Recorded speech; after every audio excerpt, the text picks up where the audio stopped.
মুম্বাইয়ের ঘিঞ্জি গলিতে রাহুল একটা সাধারণ মানুষ ছিল। ৩০ বছরের যুবক যে নিজের ছোট্ট মোবাইলের দোকান থেকে নিজের বুড়ো বাবা মায়ের পেট চালাত। প্রিয়ার সঙ্গে তার দেখা হয়েছিল একটা বিয়েতে। প্রিয়া তার দূরের আত্মীয়ের বান্ধবী ছিল। প্রথম নজরেই রাহুলের মনে হয়েছিল যে এই মেয়েটা তার জীবন বদলে দেবে, আর সত্যিই বদলে দিয়েছিল। কিন্তু যেভাবে সে ভেবেছিল তার থেকে একদম উল্টো। প্রিয়া কোন রাজকন্যা ছিল না, সেও একটা মধ্যবিত্ত পরিবারের ছিল, কিন্তু তার ভিতরে এক অদ্ভুত ধরনের অহংকার ছিল। সম্ভবত এই জন্য যে সে দেখতে খুব সুন্দরী ছিল আর সব সময় ছেলেদের মনোযোগ পেয়ে এসেছে। রাহুলের সঙ্গে বিয়ে সে করেছিল কারণ তার বয়স পার হয়ে যাচ্ছিল আর বাড়ির লোকেরা চাপ দিচ্ছিল। বিয়ের প্রথম মাসগুলো তো সবকিছু ঠিকঠাক চলেছিল। প্রিয়া অতিথিদের সামনে একটা আদর্শ স্ত্রীর মতো আচরণ করত। রাহুলের বন্ধুরা এলে সে হাসি মুখে চা নাস্তা পরিবেশন করত। কিন্তু যেই বাড়িতে শুধু তারা দুজন থাকত, তার মুখ বদলে যেত, যেন কেউ সুইচ অফ করে দিয়েছে। রাহুল প্রথমবার ধাক্কা খেয়েছিল যখন সে প্রিয়াকে বলেছিল যে মায়ের শরীর ঠিক লাগছে না, সে মাকে ডাক্তারের কাছে নিয়ে যেতে চায় কিন্তু কাজের জন্য নিয়ে যেতে পারছে না। প্রিয়া তার দিকে না তাকিয়ে বলেছিল, যাও না, আমাকে কেন বলছো? রাহুল হতবাক হয়ে গিয়েছিল। সে ভেবেছিল যে স্ত্রীর সঙ্গে নিজের কথা ভাগ করে নেওয়া ঠিক, কিন্তু প্রিয়ার চোখে এটা অপ্রয়োজনীয় কথাবার্তা ছিল। ধীরে ধীরে রাহুল বুঝতে পেরেছিল যে প্রিয়ার তার প্রতি কোনো স্নেহ নেই। সে শুধু একটা স্ট্যাম্প চেয়েছিল যে সে বিবাহিত, বাকিটা তার কোনো তফাৎ পড়ত না। রাহুল রাতে দেরি করে বাড়ি ফিরলে প্রিয়া জিজ্ঞাসাও করত না যে খাওয়া হয়েছে কিনা। অনেকবার সে নিজের ঘরের দরজা বন্ধ করে শুয়ে পড়ত আর রাহুলকে সোফায় শুতে হতো। এক সন্ধ্যায় রাহুলের পুরনো কলেজের বন্ধুরা বাড়ি এসেছিল। প্রিয়া খুব ভালোবেসে সবাইকে স্বাগত জানিয়েছিল। গরমাগরম পকোড়া বানিয়ে পরিবেশন করেছিল আর সবার সঙ্গে হাসি হাসি করে কথা বলেছিল। রাহুলের বন্ধুরা চলে যাওয়ার সময় বলেছিল, বাপরে, তুই তো খুব ভাগ্যবান, প্রিয়ার মতো বউ পেয়েছিস। রাহুল হেসে দিয়েছিল, কিন্তু ভিতরে ভিতরে তার হৃদয় ডুবে গিয়েছিল। রাতে যখন সবাই চলে গিয়েছিল তখন প্রিয়া বাসন সিঙ্কে ছুঁড়ে ফেলে বলেছিল, আমি এত কাজ করে ক্লান্ত হয়ে গেছি, এই বাসনগুলো তুমি ধুয়ে নাও। রাহুল চুপচাপ বাসন ধোয়া শুরু করেছিল। সে বুঝতে পারছিল না যে সে কি করবে। প্রিয়ার এই দ্বিমুখী আচরণ তাকে ভেঙে দিচ্ছিল। সবচেয়ে বড় ধাক্কা তখন লেগেছিল যখন রাহুলের দোকানের জন্য লোনের প্রয়োজন পড়েছিল। তাকে কিছু জরুরি কাগজপত্র দরকার ছিল যা প্রিয়ার আলমারিতে ছিল। সন্ধ্যার যখন সে প্রিয়াকে বলেছিল তখন সে না করে দিয়েছিল, আমার এখন ঘুম পাচ্ছে, কাল নিয়ে নিও। কিন্তু প্রিয়া, কাল শেষ তারিখ, ব্যাংকে জমা দিতে হবে, তো আমার কি দোষ, তুমি আগে কেন ভাবনি? রাহুল গিড়গিড় করেছিল, কিন্তু প্রিয়া মানেনি। পরের দিন যখন রাহুল আবার বলেছিল তখন প্রিয়া ইচ্ছাকৃতভাবে দেরি করিয়েছিল। ফলাফল এই যে রাহুলের লোন আটকে গিয়েছিল। সেই রাতে রাহুল প্রথমবার প্রিয়াকে প্রশ্ন করেছিল, তুমি এটা কেন করলে? তোমার জানা ছিল যে এটা কতটা জরুরি? প্রিয়া ঠান্ডা চোখে তাকিয়ে বলেছিল, আমি তোমার চাকরানি নই যে তোমার প্রতিটি কাজে লেগে থাকব, নিজের কাজ নিজে সামলাও। রাহুল মাথা চেপে ধরেছিল। সে বুঝতে পারছিল না যে আখেরে প্রিয়া তার প্রতি এত ঘৃণা কেন করে। মাসগুলো পার হয়ে যাচ্ছিল আর প্রিয়ার আচরণ আরও নিষ্ঠুর হয়ে উঠছিল। রাহুল যখন দোকান থেকে বাড়ি ফিরত তখন প্রিয়া প্রায়ই নিজের বান্ধবীদের সঙ্গে কোথাও বাইরে থাকত। কোনো খবর নেই, কোনো মেসেজ নেই। রাহুল চিন্তায় ঘণ্টার পর ঘণ্টা অপেক্ষা করত। একবার রাহুল অসুস্থ হয়ে পড়েছিল, তীব্র জ্বর আর শরীরে ব্যথা। সে প্রিয়াকে ওষুধ আনতে বলেছিল। প্রিয়া উত্তর দিয়েছিল, আমার এখন সময় নেই, অনলাইনে অর্ডার করো। সে বাইরে চলে গিয়েছিল আর রাত দেরিতে ফিরেছিল। রাহুল জ্বরে ছটফট করছিল, কিন্তু প্রিয়া একবারও জিজ্ঞাসা করেনি যে সে কেমন অনুভব করছে। রাহুলের বাবা মায়ের যখন এটা জানা গিয়েছিল তখন তারা উদ্বিগ্ন হয়েছিল। তারা প্রিয়ার সঙ্গে কথা বলার চেষ্টা করেছিল, কিন্তু প্রিয়া তাদেরও নিজের মতো করে উত্তর দিয়েছিল। সে রাহুলের সামনেই বলেছিল, আপনার ছেলেকে নিজের দেখভাল নিজে করতে হবে, আমি তার মা নই। এটা শুনে রাহুলের বাবার মুখ ফ্যাকাশে হয়ে গিয়েছিল, কিন্তু সমাজে বদনামের ভয়ে তারা কিছু বলেনি। তারপর একদিন এমন ঘটনা ঘটেছিল যা রাহুলের সহনশীলতার সব সীমা ভেঙে দিয়েছিল। সেই সন্ধ্যায় রাহুল দোকানে ছিল যখন তার প্রতিবেশী রমেশ কাকার ফোন এসেছিল। গলায় উদ্বেগ ছিল, বেটা, তুমি তাড়াতাড়ি বাড়ি চলে এসো, প্রিয়া বাড়িতে খুব হইচই মাচিয়ে রেখেছে। রাহুলের হৃদয় ধক করে উঠেছিল। সে দোকান বন্ধ করে দৌড়ে বাড়ি পৌঁছেছিল। সিঁড়ি ভাঙতে ভাঙতে তার নিজের বাড়ি থেকে প্রিয়ার চিৎকারের আওয়াজ শুনতে পেয়েছিল। দরজা খুলতেই সে দেখেছিল যে প্রিয়া কাঁদছে আর তার মা তাকে বোঝানোর চেষ্টা করছে। কি হয়েছে? রাহুল জিজ্ঞাসা করেছিল। প্রিয়া কাঁদতে কাঁদতে বলেছিল, তোমার মা আমাকে তিরস্কার করে, বলে যে আমি বাড়ির কাজ করি না। রাহুলের মা অবাক হয়ে বলেছিল, বেটা, আমি তো শুধু জিজ্ঞাসা করেছিলাম যে খাবার তৈরি হয়েছে কিনা, আমি কোনো তিরস্কার করিনি। কিন্তু প্রিয়া কাঁদতে থাকল। প্রতিবেশীরাও জড়ো হয়ে গিয়েছিল।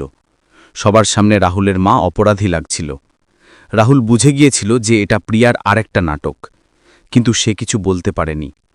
সমাজের সামনে বউ কাঁদছে তো দোষ শ্বশুরবাড়িরই মনে করা হবে। সেই দিনের পর রাহুলের বাবা মা তার বাড়ি আসা কমিয়ে দিয়েছিল। তারা ভয় পেয়েছিল যে কোথাও প্রিয়া আবার কোনো নাটক না করে।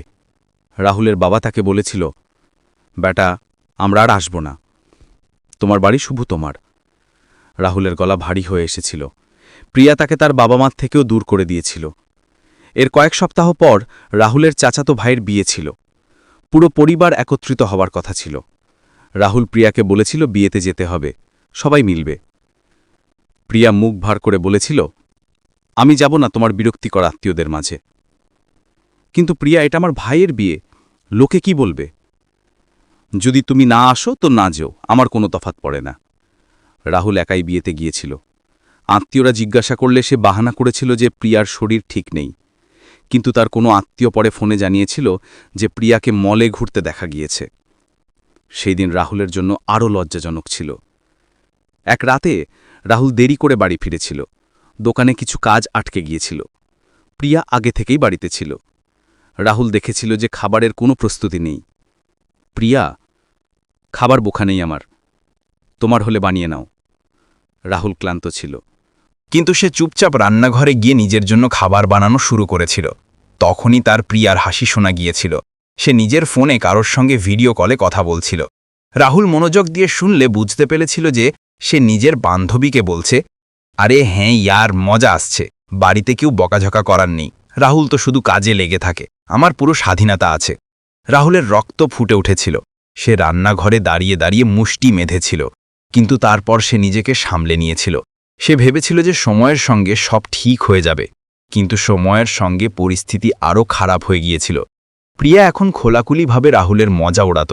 যখন তার বন্ধুরা বাড়ি আসত তখন সে বলতো, রাহুল তো শুধু কাজই জানে, কখনো আমাকে কোথাও ঘুরতেও নিয়ে যায় না। রাহুল জানত যে এটা মিথ্যে। সে অনেকবার প্রিয়াকে ঘুরতে যাওয়ার জন্য বলেছিল, কিন্তু প্রিয়া সব সময় না করে দিয়েছিল। কিন্তু বন্ধুদের সামনে সে রাহুলকেই ভুল প্রমাণ করছিল। একদিন রাহুলের দোকানে চুরি হয়ে গিয়েছিল। কিছু দামি জিনিস চোর তুলে নিয়ে গিয়েছিল। রাহুল উদ্বিগ্ন হয়ে বাড়ি ফিরেছিল। তার আশা ছিল যে প্রিয়া তাকে একটু সান্ত্বনা দেবে। প্রিয়া, দোকানে চুরি হয়ে গিয়েছে, খুব ক্ষতি হয়ে গিয়েছে। প্রিয়া উদাসীনভাবে বলেছিল, তো পুলিশে রিপোর্ট করো, আমাকে কেন বলছো? আমি ভাবছিলাম যে তুমি একটু। আমি কি করব? তোমার ব্যবসা, তোমার সমস্যা, আমাকে এইসব জিনিসে জড়িও না। রাহুল চুপচাপ নিজের ঘরে চলে গিয়েছিল। সেই রাতে তার ঘুম হয়নি। সে ভাবতে থেকেছিল যে আখিরে সে এমন কি অপরাধ করেছে যার জন্য প্রিয়া তার প্রতি এত ঘৃণা করে। পরের কয়েকদিনে রাহুল অনুভব করেছিল যে প্রিয়া এখন তার সঙ্গে ঠিকমতো কথাও বলে না। সে সবসময় নিজের ফোনে লেগে থাকত বা বাইরে থাকত। একদিন রাহুল সাহস করে জিজ্ঞাসা করেছিল, প্রিয়া, আমি কি কিছু ভুল করেছি? প্রিয়া ঠান্ডা চোখে তাকিয়েছিল। তুমি কিছু ভুল করনি, শুধু তুমি এমনই বিরক্তিকর, বেকার, কিছু না। এই শব্দগুলো রাহুলের হৃদয়ে ছুরির মতো মিধেছিল, কিন্তু সে চুপ করেছিল। সে ভেবেছিল যে সে নিজের ভালোবাসা আর ধৈর্য দিয়ে প্রিয়াকে বদলে ফেলবে। মাসগুলো পার হয়ে যাচ্ছিল। রাহুল প্রতিটি অন্যায় সহ্য করে যাচ্ছিল। প্রিয়ার আচরণ দিন দিন নিষ্ঠুর হয়ে উঠছিল। কিন্তু তারপর একদিন এমন এসেছিল যখন রাহুলের সহনশক্তি শেষ হয়ে গিয়েছিল। একদিন রাহুল দোকান থেকে সাধারণ সময় বাড়ি ফিরছিল। পথে তার পুরনো বন্ধু রোহনের সঙ্গে দেখা হয়ে গিয়েছিল। রোহন তাকে থামিয়ে বলেছিল, ইয়ার রাহুল, তোকে জানা আছে প্রিয়া আজকাল কার সঙ্গে ঘুরছে? রাহুলের হৃদয় ডুবে গিয়েছিল। কি মানে? রোহন ইতস্তত করে জানিয়েছিল, আমি তাকে কাল সন্ধ্যায় কফি শপে একটা ছেলের সঙ্গে দেখেছি। খুব ঘনিষ্ঠভাবে কথা বলছিল। রাহুলের পায়ের তলা থেকে মাটি সরে গিয়েছিল। সে কোনোমতে নিজেকে সামলে বাড়ির দিকে দৌড়েছিল। বাড়ি পৌঁছে সে দরজা খুললে প্রিয়া আরামে সোফায় বসে টিভি দেখছিল। প্রিয়া, তুমি কাল সন্ধ্যায় কোথায় ছিলে? প্রিয়া না ঘাবড়ে উত্তর দিয়েছিল, নিজের বান্ধবীর সঙ্গে শপিং করতে গিয়েছিলাম। কেন? মিথ্যে বলো না, তুমি কোনো ছেলের সঙ্গে কফি শপে ছিলে। প্রিয়া চোখ ঘুরিয়েছিল। হ্যাঁ, তো সে আমার পুরনো বন্ধু, মিলে গেলে কি হয়েছে?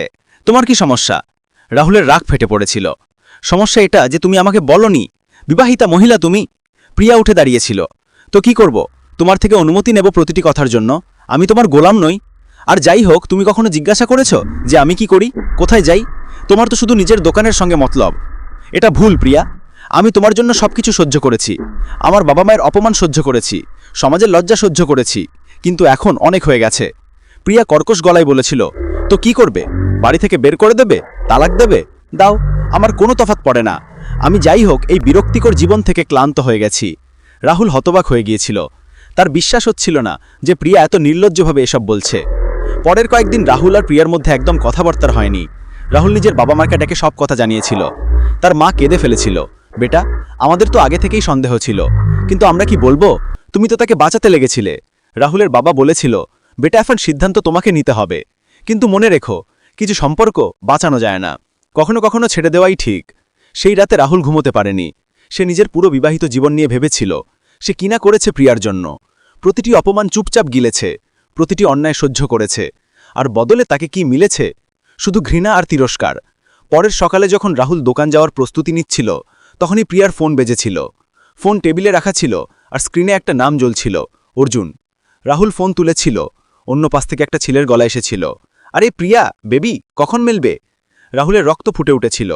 সে ফোন কেটে দিয়েছিল আর প্রিয়ার ঘরের দিকে এগিয়েছিল। প্রিয়া বাথরুমে ছিল। রাহুল তার ফোন খুলেছিল।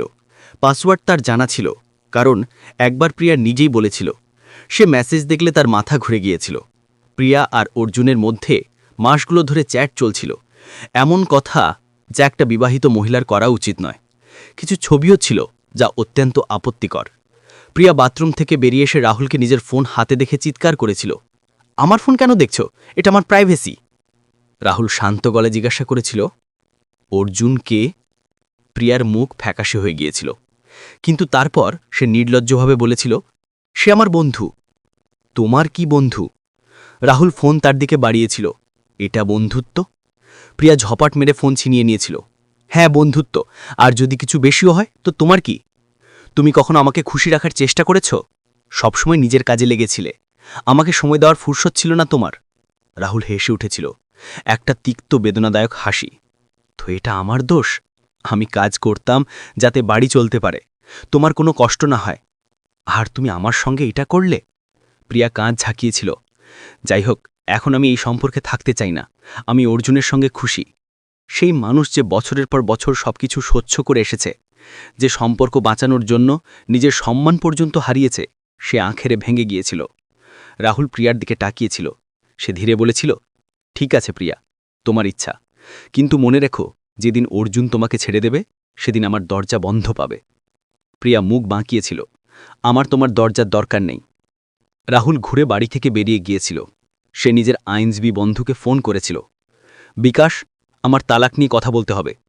2 মাস পর রাহুল আর প্রিয়ার তালাক হয়ে গিয়েছিল। প্রিয়া অর্জুনের সঙ্গে থাকতে শুরু করেছিল। রাহুল একা থেকে গিয়েছিল, কিন্তু এবার তার ভিতরে শান্তি ছিল।